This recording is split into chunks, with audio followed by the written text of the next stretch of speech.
On today's show, Ford moves up the sales chart in China. This autonomous car is being designed to race at the 24 Hours of Le Mans. And copycat designs come back to haunt Bentley. All that and more coming right up on Autoline Daily.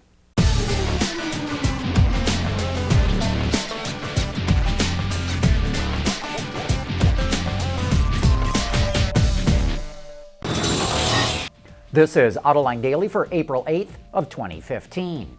Ford sales in the U.S. are somewhat lackluster, but they're red hot in China.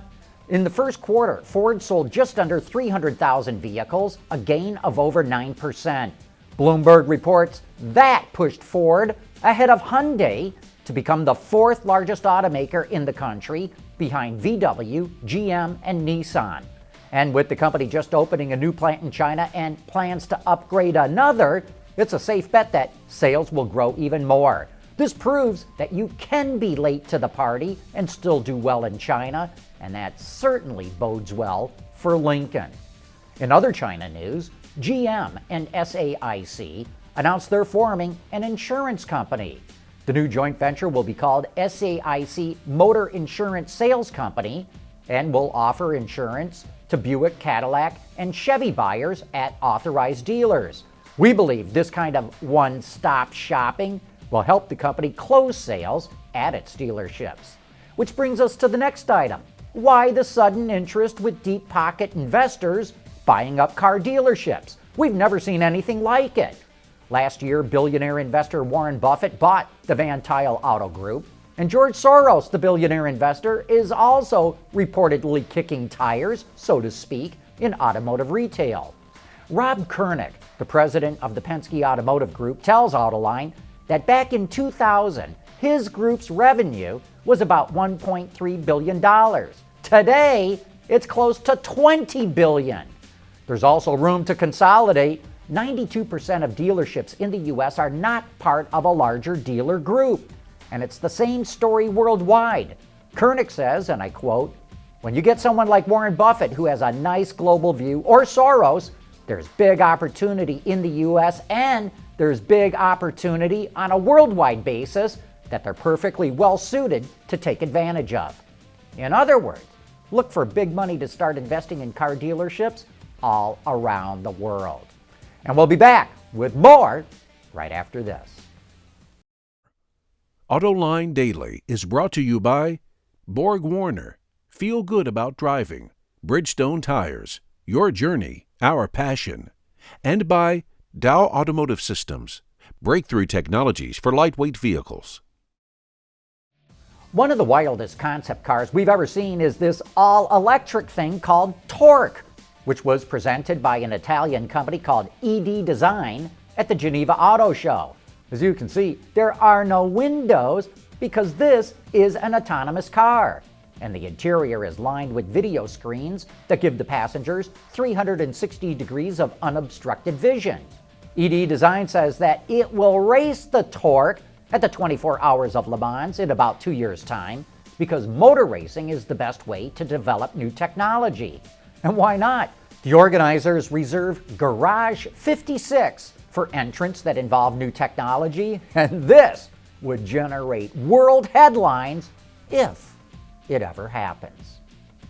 Perhaps the only rival to Acura's NSX for world's longest rollout is from its parent company, Honda, and its HondaJet. But we finally got to see the production versions of both of them this year, and now Honda's taking its jet on its first world tour. Starting later this month, the HondaJet will travel over 26,000 nautical miles from Japan to Europe, stopping in 13 countries along the way so it can be shown off and give flight demonstrations. The aircraft is currently offered for sale in North America and Europe. Coming up next, why Bentley should have never criticized Lincoln about copycat designs.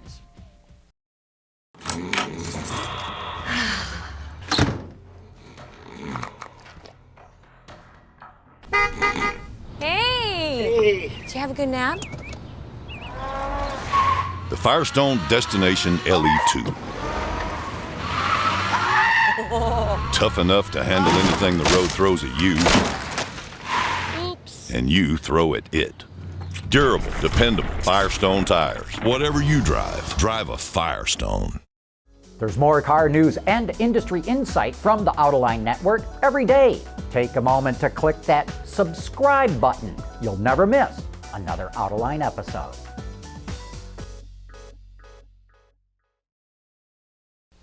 We told you last week how Bentley designer Luke Donkerwalka tore into Lincoln's new Continental concept car, calling it a blatant ripoff of the Bentley Flying Spur. Well, maybe he had forgotten all about the Bentley EXP10 Speed 6, which debuted at the Geneva show.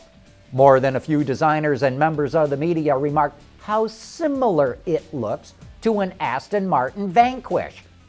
In fact, could that be the real reason why Donkerwalka tore into the Lincoln? Just so people would forget all about Bentley being accused of copying Aston? Just asking.